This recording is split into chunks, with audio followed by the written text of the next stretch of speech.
ತಾಳೆಗರಿಗಳು ಮಹತ್ವದ ಜ್ಞಾನದ ಭಂಡಾರಗಳು. ಪ್ರಾಚೀನ ಭಾರತದಲ್ಲಿ ಜ್ಞಾನವನ್ನು ತಾಳೆಗರಿಗಳ ಮೂಲಕ ಬರೆದಿಡಲಾಗುತ್ತಿತ್ತು. ಮುಂದಿನ ಪೀಳಿಗೆಗೆ ಈ ಜ್ಞಾನ ಸಿಗಲಿ ಎನ್ನುವ ಕಾರಣಕ್ಕಾಗಿ ಹಿಂದಿನ ಕಾಲದಲ್ಲಿ ತಾಳೆಗರಿಗಳ ಮೂಲಕ ತಮ್ಮ ಜ್ಞಾನವನ್ನು ಬರೆದಿಡ್ತಾ ಇದ್ರು. ಹೌದು, ನಮಸ್ಕಾರ ವೀಕ್ಷಕರೇ, ಕನ್ನಡ ನೆಟ್ ಸುದ್ದಿವಾಹಿನಿಗೆ ತಮಗೆಲ್ಲ ಹಾರ್ದಿಕ ಸುಸ್ವಾಗತ. ನಾನು ಸಿರಾಜ್ ಬಿಸ್ರೆಡ್ಡಿ. ಕೊಪ್ಪಳದಲ್ಲಿಂದು ವಿಶೇಷ ಕಾರ್ಯಕ್ರಮ ನಡೆಯಿತು. ತಾಳೆಗರಿಗಳನ್ನ ಸರ್ಕಾರಕ್ಕೆ ಒಪ್ಪಿಸುವಂತ ನಿಟ್ಟಿನಲ್ಲಿ ಒಂದು ವಿಶಿಷ್ಟ ಕಾರ್ಯಕ್ರಮಕ್ಕೆ ಸಾಕ್ಷಿಯಾಗಿದ್ದು ಅಗಸ್ತ್ಯ ಮಹಾವಿದ್ಯಾಲಯ. ಹೌದು, ಅಗಸ್ತ್ಯ ಮಹಾವಿದ್ಯಾಲಯದಲ್ಲಿ ಇಂದು ತಾಳೆಗರಿಗಳನ್ನು ಸರ್ಕಾರಕ್ಕೆ ಸಮರ್ಪಿಸಲಾಯಿತು. ಇದಕ್ಕೆ ಸಾಕ್ಷಿಯಾದವರು ಕೊಪ್ಪಳ ಜಿಲ್ಲಾಧಿಕಾರಿ, ಕೊಪ್ಪಳ SP ಹಾಗೂ ಮಾಜಿ ಸಂಸದರಾದ ಖಂಡಿತ್ ಸಂಗಣ್ಣ. ಎಲ್ಲಿ ನಡೆಯಿತು ಕಾರ್ಯಕ್ರಮ, ಏನೆಲ್ಲ ವಿಶೇಷತೆ ಇತ್ತು, ಇಲ್ಲಿದೆ ನೋಡಿ ಸಂಪೂರ್ಣ ಮಾಹಿತಿ.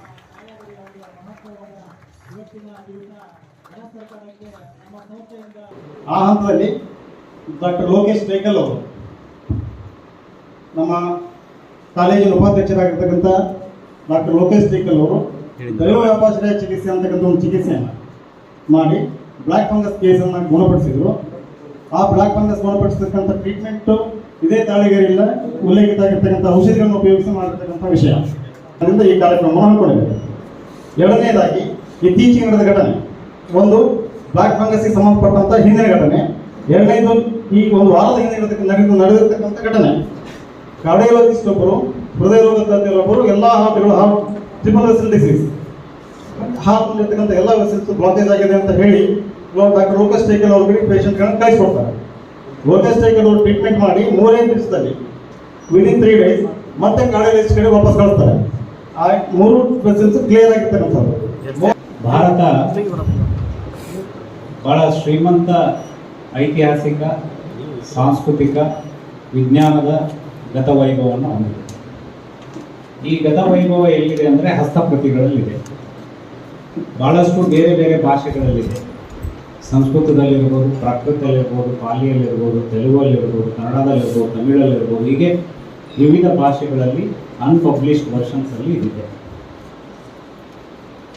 ಅವುಗಳನ್ನು ಒಂದು ಸರ್ವೆ ಮಾಡ್ತಕ್ಕಂಥದ್ದು, ಸಮೀಕ್ಷೆ ಮಾಡಿ, ದಾಖಲೀಕರಣ ಮಾಡಿ, ಅವುಗಳನ್ನು ಡಿಜಿಟೈಸ್ ಮಾಡಿ, ತದನಂತರದಲ್ಲಿ ಅವುಗಳ ಬಗ್ಗೆ ಒಂದು ರಿಸರ್ಚನ್ನು ಮಾಡಿ, ಟ್ರಾನ್ಸ್ಲೇಟ್ ಏನಾದರೂ ಮಾಡೋ ಅವಶ್ಯಕತೆ ಇದ್ದರೆ ಟ್ರಾನ್ಸ್ಲಿಟ್ರೇಷನ್ ಮಾಡಿ, ಜಗತ್ತಿಗೆ ಮತ್ತು ನಮಗೆ ಬಹಳ ಪ್ರಮುಖವಾಗಿ ಜಗತ್ತಿಗೆ ಹೇಳೋಕ್ಕಿಂತ ಮೊದಲು ನಮಗೆ ನಾವು ಏನು ಅನ್ನೋದನ್ನು ತಿಳಿಸ್ಕೊಡ್ತಕ್ಕಂಥ ಒಂದು ಕಾರ್ಯಕ್ರಮ.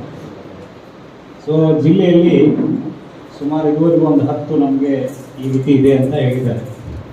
ನಮ್ಮ ಮಠಮಾನ್ಯಗಳಲ್ಲಿ, ಸಾರ್ವಜನಿಕರಲ್ಲಿ, ರಾಜವಂಶಸ್ಥರಲ್ಲಿ, ಈ ರೀತಿ ವೈದ್ಯರಲ್ಲಿ, ಇವರಲ್ಲಿ ಆಯುರ್ವೇದ ಮತ್ತು ಸಿದ್ಧ ಸಂಬಂಧಪಟ್ಟಂಥ ಹಸ್ತಪ್ರತಿಗಳಿರ್ಬೋದು, ಬೇರೆ ಬೇರೆ ಸಾಹಿತ್ಯಿಕ ಹಸ್ತಪ್ರತಿಗಳು ಕೂಡ ಬೇರೆ ಬೇರೆಯವ್ರ ಹತ್ರ ಇದ್ದಾವೆ.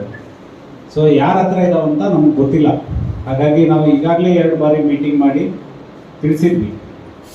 ನಮ್ಮ ವಾರ್ತಾ ಇಲಾಖೆಯವರು ಬಂದು ಅದ್ರ ಬಗ್ಗೆ ನಮ್ಮ ಪೋಸ್ಟರ್ ಎಲ್ಲ ಇಡಿಸಿ, ಫೋಟೋ ತೆಗೆದು ಪೇಪರಲ್ಲೆಲ್ಲ ಹಾಕಿದ್ವಿ. ಯಾರ ಹತ್ರ ಇದಾವೋ ನಮ್ಗೆ ತಿಳಿಸಿ, DC ಆಫೀಸ್ ಫೋನ್ ಮಾಡಿ, ತಹಸೀಲ್ದಾರ್ ಆಫೀಸ್ ಫೋನ್ ಮಾಡಿ, ಅವುಗಳನ್ನು ನಾವು ಒಂದು ಕಾಯ್ದೆ ಕೂಡ ಈಗ ತಂದುಬಿಟ್ಟಿದ್ದೀವಿ. ನಾವು ಆ ಕಾಯ್ದೆ ಪ್ರಕಾರ ಹಕ್ಕು ನಿಮ್ಮದೇ ಇರುತ್ತೆ, ಬಟ್ ಅದನ್ನು ಡಿಜಿಟೈಸ್ ಮಾಡಿ ತಗೊಳ್ಳೋ ಅಧಿಕಾರ ಸರ್ಕಾರಕ್ಕೆ. ಯಾಕಂದರೆ ಅದರಲ್ಲಿ ಏನಿದೆ ಅದು ಎಲ್ಲರಿಗೂ ಕೂಡ ಅನುಕೂಲ ಆಗಬೇಕು ಅಂತಕ್ಕಂಥದ್ದು ಉದ್ದೇಶ ಅಷ್ಟೆ. ಅದರ್ವೈಸ್ ಈಗ ಮುಂದಿನ ಪೀಳಿಗೆಗೆ ಗೊತ್ತೂ ಇರೋಲ್ಲ ಇದೇನು ಅಂತ. ಎಷ್ಟೋ ಜನಕ್ಕೆ ಅದರಲ್ಲಿ ಏನಿದೆ ಅಂತ ಗೊತ್ತಿಲ್ಲ, ಅದರ ಅರ್ಥನೂ ಇಲ್ಲ. ಹಾಗಾಗಿ ನಶಿಸಿ ಹೋಗ್ತಾ ಇದೆ. ಅವುಗಳನ್ನು ಸಂರಕ್ಷಣೆ ಮಾಡುವ ಉದ್ದೇಶ ಸರ್ಕಾರಕ್ಕಿದೆ. ಹಾಗಾಗಿ ಜ್ಞಾನ ಭಾರತ್ ಮಿಷನ್ ಅಂತಕ್ಕಂಥ ಒಂದು ಯೋಜನೆಯನ್ನು 2031ವರೆಗೂ ಈ ಯೋಜನೆ ಇದೆ. ಈ ವರ್ಷ ನಮಗೆ ಏಪ್ರಿಲ್ ಮೇಯಲ್ಲಿ ಒಂದು ಸಮೀಕ್ಷೆ ಮಾಡಿ ಅಂತ ಹೇಳಿದರು. ಕೆಲವೊಬ್ಬರು ಸಂಸ್ಕೃತ ಪಂಡಿತರನ್ನು ಕೂಡ ನಮಗೆ ಜಿಲ್ಲೆಗೆ ಕೊಟ್ಟಿದ್ದಾರೆ. ಒಂದು 3-4 ರಿಸರ್ಚ್ ಸೆಂಟರ್ಸ್ ಕೊಟ್ಟಿದ್ದಾರೆ. ಈಗಾಗಲೇ 1996ರಿಂದ ನಮ್ಮ ಹಂಪಿ ವಿಶ್ವವಿದ್ಯಾಲಯದಲ್ಲಿ ಒಂದು ಹಸ್ತಪ್ರತಿ ವಿಭಾಗ ಅಂತಿದೆ. ಅಲ್ಲಿ ಕೊಪ್ಪಳ, ವಿಜಯನಗರ, ಬಳ್ಳಾರಿ ಈ ಭಾಗದ ಸುಮಾರು 50,000ಕ್ಕಿಂತ ಹೆಚ್ಚಿಗೆ ಹಸ್ತಪ್ರತಿಗಳಿದ್ದಾವೆ ಅಂತ ನಮ್ಮ ಡಾಕ್ಟರ್ ಸೇಜೇಶ್ವರ್ ಹೇಳ್ತಾ ಇದ್ದಾರೆ. ಅದಕ್ಕೆ ಅದನ್ನು ಒಂದು ರಿಸೋರ್ಸ್ ಸೆಂಟರ್ ಮಾಡೋದಕ್ಕೂ ಕೂಡ ನಾವು ಈಗಾಗಲೇ ಪ್ರಸ್ತಾವನೆ ಕೊಟ್ಟಿದ್ದೇವೆ ಸರ್ಕಾರಕ್ಕೆ. ಸನ್ಮಾನ್ಯ ಮುಖ್ಯ ಕಾರ್ಯದರ್ಶಿಗಳು, ಕರ್ನಾಟಕ ಸರ್ಕಾರದವರು ನಿರಂತರವಾಗಿ ನಮಗೆ ಇದ್ರ ಬಗ್ಗೆ ವ್ಯಾಪಕ ಪ್ರಚಾರವನ್ನು ಮಾಡಿ ಮತ್ತು ಹಸ್ತಾಂತರ ಮಾಡಿ ಅಂತ ಹೇಳ್ತಾ ಇದ್ರು. ಈ ಒಂದು ಸಂದರ್ಭದಲ್ಲಿ ನಮಗೆ ಡಾಕ್ಟರ್ ಲೋಕೇಶ್ ಅವ್ರ ಬಗ್ಗೆ ಗೊತ್ತಾಯಿತು. ಅವ್ರ ಬಗ್ಗೆ ಸದನದಲ್ಲಿ ಅಂದಿನ ಉಪಮುಖ್ಯಮಂತ್ರಿಗಳಾದಂಥ ಲಕ್ಷ್ಮಣ್ ಸವದಿ ಸರ್ ಹೇಳಿದರು ಸ್ಕಿನ್ ಡಿಸೀಸ್ ಹೇಗೆ ಟ್ರೀಟ್ ಮಾಡಿದ್ರು ಅಂತ. ಆ ನಂತರ ಕೂಡ ಅವ್ರ ಬಗ್ಗೆ ಸ್ವಲ್ಪ ಅಲ್ಲಿ ನಾನೇನೋ ಸ್ವಲ್ಪ ಓದಿದ್ದೆ. ಹಾಗಾಗಿ ಅವ್ರು ಮಾತಾಡ್ತಾ ಒಂದ್ಸಲ ಭೇಟಿಯಾದಾಗ ನಮ್ಮ ಹತ್ರನೂ ಇದಾವೆ ಸರ್, ಇದ್ರ ಬಗ್ಗೆ ನಾವು ಚರ್ಚೆ ಮಾಡುವಾಗ ನನ್ನ ಹತ್ರ ಇದ್ದಾವೆ, ನಾವು ಕೊಡ್ತೀವಿ ಅಂತ ಅವರು ವಾಲಂಟಿಯರ್ಗಳಾಗಿ ಮುಂದೆ ಬಂದರು. ಸೊ ಹಾಗಾಗಿ ಈ ಕಾರ್ಯಕ್ರಮ ಮಾಡ್ತಾ ಇರೋ ಉದ್ದೇಶ ಏನಂದರೆ ಅದನ್ನು ನಮ್ಮ ಆಫೀಸಲ್ಲೇ ತೊಗೊಂಡ್ಬಿಡ್ಬೋದಿತ್ತು, ಯಾರಿಗೂ ಹೇಳಿದೆ ಎಲ್ಲರಿಗೂ ಗೊತ್ತಾಗಲಿ. ಈ ರೀತಿ ಇದ್ದವರು ಮನೆಯಲ್ಲಿ ಇದ್ದರೆ ಮಠಮಾನ್ಯಗಳಲ್ಲಿರೋದು, ಸಂಸ್ಥೆಗಳಲ್ಲಿರೋದು ಎಲ್ಲವನ್ನು ಕೂಡ ನಮಗೆ ತಿಳಿಸಿ ಅವುಗಳ ದಾಖಲೀಕರಣ ಮಾಡೋದು, ಡಿಜಿಟೈಸ್ ಮಾಡುವಂಥ ಕೆಲಸವನ್ನು ಮಾಡೋದಕ್ಕೆ ಸರ್ಕಾರ ಕೊಡಿ ಅಂತ ಕೇಳ್ತಾ, ನಾಳೆ ನಮಗೆ ಸನ್ಮಾನ್ಯ ಮುಖ್ಯಮಂತ್ರಿಗಳ ಸಭೆ ಮತ್ತು ಇರೋದರಿಂದ ಕಲಬುರಗಿಗೆ ಹೋಗಬೇಕಾಗಿದೆ ನಾನು ಎಸ್ಪಿರೋರು. ಇಷ್ಟಕ್ಕೆ ನಾನು ವಿರಾಮ ಹೇಳ್ತೇನೆ. ಇನ್ನೂ ದೊಡ್ಡ ಹಂತದಲ್ಲಿ ಮೊನ್ನೆ ಇವರು ಬಂದಿದ್ದರು, ಆನೆಗುಂದಿ ರಾಜವಂಶಸ್ಥರು. ನಮ್ಮ ಮನೆಯಲ್ಲೂ ಭಾಳಷ್ಟು ಇದಾವೆ ಸರ್, ಕೃಷ್ಣದೇವರಾಯರು ಕೃಷ್ಣ ಅವರಂತ ಬಂದಿದ್ದರು. ಅವ್ರು ಹೇಳ್ತಾರೆ ನಮ್ಮ ಮನೆಯಲ್ಲೂ ಭಾಳ ಇದಾವೆ ಸರ್ ಅಂತ. ಅಲ್ಲಿಗೆ ಒಂದು ಟೀಮ್ ಡಿಪ್ಲಾಯ್ ಮಾಡ್ತೀವಿ ಅಂತ ಹೇಳಿದ್ವಿ.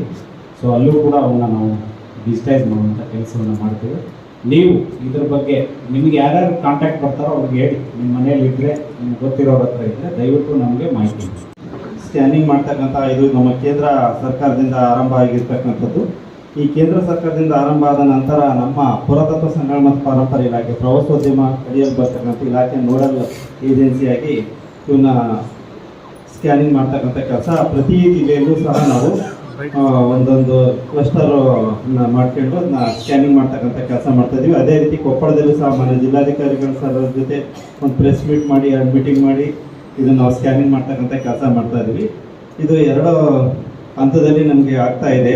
ನಾವು ಪ್ರತಿ ಒಂದು ಕಡೆನೂ ಸಹ ಬೇರೆ ಬೇರೆ ಟೀಮ್ ಕಳಿಸಿ ನಾವು ಸ್ಕ್ಯಾನಿಂಗ್ ಮಾಡ್ತಾ ಇದ್ವಿ. ಇದುವರೆಗೂ ನಮ್ಗೆ 10 ಸ್ಕ್ಯಾನಿಂಗ್ ಆಗಿರ್ತಕ್ಕಂಥದ್ದು ನೋಡ್ಬೋದು. ಇಲ್ಲಿ ಏನಂದ್ರೆ ನಮ್ಮ ಇಡೀ ವಿಶ್ವದಲ್ಲಿನೇ 1996 ನಮ್ಮ ಹಂಪಿ ವಿಶ್ವವಿದ್ಯಾನಿಲಯದಲ್ಲಿ ಪ್ರಥಮ ಬಾರಿ ಹಸ್ತಪ್ರತಿ ವಿಭಾಗ ಆರಂಭ ಆಯಿತು. ಹಸ್ತಪ್ರತಿ ವಿಭಾಗ ಆದಾಗ 50,000ಕ್ಕೂ ಅಧಿಕ ಅವರು ಹಸ್ತಪ್ರತಿಗಳನ್ನು ಡಾಕ್ಯುಮೆಂಟ್ರಿ ಮಾಡಿ ಸ್ಕ್ಯಾನಿಂಗ್ ಮಾಡಿ ಕಲೆಕ್ಟ್ ಮಾಡಿದ್ದಾರೆ. ಹಾಗಾಗಿ ನಮ್ಮಲ್ಲಿ 10 ಮಾತ್ರ ಇದಾಗಿದೆ. ಈಗ ಯೂನಿವರ್ಸಿಟಿನೂ ಸಹ ನಾವು ಕ್ಲಸ್ಟರ್ ಕೇಂದ್ರ ಮಾಡೋದಕ್ಕೆ ಜಿಲ್ಲಾಧಿಕಾರಿಗಳ ಮುಖಾಂತರ ನಾವು ಕಳಿಸ್ಕೊಟ್ಟಿದ್ವಿ. ಸ್ವಲ್ಪ ಅಧಿಕ ನಮ್ಮಲ್ಲಿನೂ ಸಹ ಡಾಕ್ಯುಮೆಂಟ್ರಿ ಆಗ್ತಕ್ಕಂಥದ್ದು ನೋಡ್ಬೋದು. ಆಮೇಲೆ ಇನ್ನೊಂದು ಏನಂದ್ರೆ ನಮ್ಮಲ್ಲಿ 2026 ಏಪ್ರಿಲ್ 9ರಂದು ಒಂದು ಬಿಲ್ ಪಾಸ್ ಆಯಿತು. ಯಾವುದೇ ಹಸ್ತಪ್ರತಿ ಯಾವುದೇ ವ್ಯಕ್ತಿ ಹೆಸರು ಇದ್ರೂ 1 ವರ್ಷದೊಳಗೆ ಅದನ್ನು ಡಾಕ್ಯುಮೆಂಟ್ರಿ ಮಾಡ್ತಕ್ಕಂಥದ್ದು ಆಯಾ ಪ್ರಾಧಿಕಾರ ಇಲಾಖೆ ಮುಖಾಂತರ ಹಕ್ಕುದಾರಿಕೆ ಅವರಲ್ಲಿ ಇರುತ್ತೆ ಹಾಗೂ ಹಸ್ತಪ್ರತಿನೂ ಸಹ ಅವರಲ್ಲಿ ಇರುತ್ತೆ. ಅದಕ್ಕಂಥ ವಿಷಯಗಳನ್ನು ಡಾಕ್ಯುಮೆಂಟ್ರಿ ಮಾಡ್ತಕ್ಕಂಥದ್ದು ಒಂದು ಬಿಲ್ ಪಾಸ್ ಆಗಿ ಇದರ ಮುಖಾಂತರ ನಾವು ಸ್ಕ್ಯಾನಿಂಗ್ ಮಾಡ್ತಕ್ಕಂಥ ಕೆಲಸ ಮಾಡ್ತಾ ಇದ್ವಿ.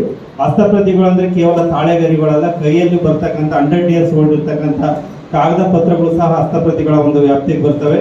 ಹಾಗಾಗಿ ಹಸ್ತಪ್ರತಿಗಳು ಬಹಳ ಅಮೂಲ್ಯವಾದದ್ದು. ಒಂದು ಕಾಲದಲ್ಲಿ ಬೆಳಗಾವಿ ಡಿವಿಷನ್ ಅಲ್ಲಿ ಹಸ್ತಪ್ರತಿಗಳನ್ನ ಬರಗಾಲ ಬಂದಾಗ ಅದನ್ನು ಮಾರ್ಕೊಂಡು ಜೀವನ ಮಾಡಿರ್ತಕ್ಕಂಥ ದಾಖಲೆಗಳು ಸಹ ನಮ್ಮಲ್ಲಿ ಇದಾವೆ. ಹೇಳ್ತಾ ಹೋದ್ರೆ ಹಸ್ತಪ್ರತಿ ಬಗ್ಗೆ ತುಂಬಾ ಜ್ಞಾನ ಇರ್ತಕ್ಕಂಥದ್ದು, ಮುಂದಿನದಲ್ಲಿ ಸ್ಕ್ಯಾನಿಂಗ್ ಆಗ್ತಕ್ಕಂಥದ್ದು, ರಿಸರ್ಚ್ ಆಗ್ತಕ್ಕಂಥದ್ದು, ಇದು ಪ್ರತಿ ಮಟ್ಟದಲ್ಲಿ ಬರ್ತಕ್ಕಂಥದ್ದನ್ನ ನೋಡ್ಬೋದು. ಇಂದು ಅರ್ಥಪೂರ್ಣ ಕಾರ್ಯಕ್ರಮ ಅಂತೇಳಿ ನಾವು ಭಾವಿಸ್ಬೇಕಾಗ್ತದೆ. ಯಾಕಂದರೆ ನಮ್ಮ ದೇಶದ ಮತ್ತು ಪ್ರಾಚೀನತೆಯನ್ನು ನಾವು ಮೆಲುಕು ಹಾಕಬೇಕಾಗ್ತದೆ. ಇತಿಹಾಸವನ್ನು ತಿಳ್ಕೊಳ್ಳೋದಂಥ ವ್ಯಕ್ತಿ ಇತಿಹಾಸವನ್ನು ನಿರ್ಮಾಣ ಮಾಡಲಿಕ್ಕೆ ಸಾಧ್ಯ ಇಲ್ಲ ಅಂತ ಕೂಡ ಹೇಳ್ತಾರೆ. ಹಾಗೆ ವಿಶೇಷವಾಗಿ ಮುತುವರ್ಜಿ ವಹಿಸಿರ್ತಕ್ಕಂಥ ಸಂಗಮೇಶ್ ಡಾಕ್ಟರ್ನ ಮೊದಲನೇದಾಗಿ ನಾನು ಅಭಿನಂದಿಸ್ತೇನೆ. ಮತ್ತು ಇವತ್ತು ಈ ಲಿಂಗ್ವಿಸ್ಟ್ ಅಂತ ಕರಿತೀವಲ್ಲ, ಭಾಷಾ ಶಾಸ್ತ್ರಜ್ಞಾನಿಗಳಂತ ಕರಿತೀವಲ್ಲ, ಅವರು ಈಗ ತಾಳೆಗರಿಯಲ್ಲಿ ಹೇಳಿದ್ರು ನಮ್ಮ ಯಾರು ದೇಶಾದಂಥ ಹಂಪಿ ಯೂನಿವರ್ಸಿಟಿಗಳು ಬೇರೆ ಬೇರೆ ಭಾಷೆಯಲ್ಲಿ ಕೂಡ ಇಂಥ ಏನಂಥ ಹಸ್ತಪ್ರತಿಗಳನ್ನು ನಾವು ನೋಡ್ತೀವಿ ತಾಳೆಗರಿಯಲ್ಲಿ. ಮತ್ತು ಇವತ್ತು ನಮ್ಮ ದೇಶದ ಬಗ್ಗೆ ಒಂದೇ ಒಂದು ಈಗ ಇಡೀ ವಿಶ್ವ ನಮ್ಮ ಕಡೆ ನೋಡ್ತಕ್ಕಂಥದ್ದು ಯೋಗ ಪರಂಪರೆ ಇವತ್ತು ನಮ್ಮ ದೇಶದಲ್ಲಿ ಋಷಿಮುನಿಗಳು ತಂದಿರ್ತಕ್ಕಂಥದ್ದು. ಮತ್ತು ಇದು ಕೂಡ ಏನಂತ ತಾಳಿಗರೆಯಲ್ಲಿ ಏನಿದೆಯಲ್ಲ, ಇಲ್ಲಿ ಅವತ್ತಿನ ಸಂದರ್ಭದಲ್ಲಿ ಪ್ರಿಂಟಿಂಗ್ ಮಿಷನ್ ಅಥವಾ ಯಾವುದೂ ಇರಲಿಲ್ಲ. ಅಂದರೆ ಪೂರ್ವಜರ ಕನಸು ಹೇಗಿತ್ತಂದರೆ ಅದು ನಮ್ಮ ಮುಂದಿನ ಪೀಳಿಗೆಗೆ ಉಪಯೋಗ ಆಗಬೇಕು, ಅದರ ಸದ್ಬಳಕೆ ಆಗಬೇಕು ಮತ್ತು ಪೀಳಿಗೆ ಅಭಿವೃದ್ಧಿ ಆಗಬೇಕಂತೇಳಿ ಇವತ್ತು ಆ ಕಾನ್ಸೆಪ್ಟ್ ಮೇಲೆ ಇವತ್ತು ತಾಳಿಗರೆಯಲ್ಲಿ ವಿಷಯಗಳನ್ನು ಸಂಗ್ರಹ ಮಾಡಿರ್ತಕ್ಕಂಥದ್ದು ನಿಜವಾಗಲೂ ಕೂಡ ಅಭಿನಂದಿಸಬೇಕಾಗ್ತದೆ. ಮತ್ತು ವಿಶೇಷವಾಗಿ ಈ ಆಯುರ್ವೇದಿಕ ಪದ್ಧತಿ ಏನಿದೆಯಲ್ಲ, ಆ ಆಯುರ್ವೇದಿಕ ಪದ್ಧತಿಯಿಂದ ಎಕ್ಸಾಂಪಲ್ ಹೇಳಿದ್ರು ನಮ್ಮ ಏನು ಗೊತ್ತಾ, ಮಾಜಿ ಇವತ್ತು ಡೆಪ್ಟಿ CM ಅಂತ ಲಕ್ಷ್ಮಣ್ ಸವದಿ ಅವರು ನಾನು ಕೇಳಿದ್ರು ಸರಿ, ಅವರು ಇಲ್ಲೇ ಮುಂಡ್ರಿಗೆ ಕೂಡ ಟ್ರೀಟ್ಮೆಂಟ್ ತೊಗೊಂಡ್ರು. ಮುಖೇಶಲ್ಲಿ ಯಾರಿದ್ರು? ಅವರೇ, ನೀವೇ. ಅದು ನನಗೆ ಭಾಳ ಕ್ಲೋಸ್ ಇರೋದ್ರಿಂದ ಹೇಳಿದ್ರು ಅವನು, ಇಲ್ಲ ಮುಂಡ್ರಿಗೆ ಟ್ರೀಟ್ಮೆಂಟ್ ತೊಗೊಂಡಿದ್ದೀನಿ, ಅದು ವಾಸಿಯಾಗಿದೆ ಅನ್ನೋ ಮಾತನ್ನು ಕೂಡ ಹೇಳಿದರೆ. ಆದರೆ ಇವತ್ತು ಒಂದು ಕಡೆ ಏನಂದರೆ ಭಾರತ ದೇಶದ ಆಧ್ಯಾತ್ಮಿಕತೆ ಬಗ್ಗೆ ಮತ್ತು ಆಯುರ್ವೇದದ ಬಗ್ಗೆ ಇಡೀ ಜಗತ್ತು ನಮ್ಮ ಕಡೆ ನೋಡ್ತಾರೆ. ನಿನ್ನೆ ಒಂದು ಅಂತೂರು ಬೆಂತೂರಿನಲ್ಲಿ ಒಬ್ಬ ಸ್ವಾಮೀಜಿ 33 ದಿವಸ ಅಂದರೆ ಇವತ್ತು ಪ್ಯಾಕ್ ಮಾಡಿದ್ರು. ಏನಂದ್ರೆ ಒಂದು ರೂಮನ್ನು ಅಥವಾ ಒಂದು ಕಟ್ಟಡವನ್ನು ಪ್ಯಾಕ್ ಮಾಡಿ ಅದ್ರ ಒಳಗೆ ಒಂದು ಇವತ್ತು ಆಧ್ಯಾತ್ಮಿಕ ಶಕ್ತಿಯಿಂದ 3 ದಿವಸ ಯಾವುದೇ ಅನ್ನ ಮತ್ತು ನೀರು ಇವತ್ತು ಯಾವುದೇ ಗಾಳಿ ಇಲ್ಲದೇ ಬದುಕ್ತಕ್ಕಂಥದ್ದು ನೋಡಿದ್ರೆ ಈ ಜಗತ್ತು ನಮ್ಮ ಕಡೆ ಏನಂದರೆ ಎಷ್ಟು ನಮ್ಮ ಪೂರ್ವಜರು ಋಷಿಮುನಿಗಳು ಎಂಥ ಅದ್ಭುತವಾಗಿದ್ದರೆ ನಮಗೂ ಕೂಡ ಜಗತ್ತು ನಮ್ಮ ಕಡೆ ನೋಡ್ತದೆ ಅನ್ನೋ ಮಾತನ್ನು ಕೂಡ ಈ ಸಂದರ್ಭದಲ್ಲಿ ಹೇಳಿ, ಮತ್ತು ವಿಶೇಷವಾಗಿ ವಿದ್ಯಾರ್ಥಿಯರು ಇಲ್ಲಿ ಬಂದಿದ್ದಾರೆ.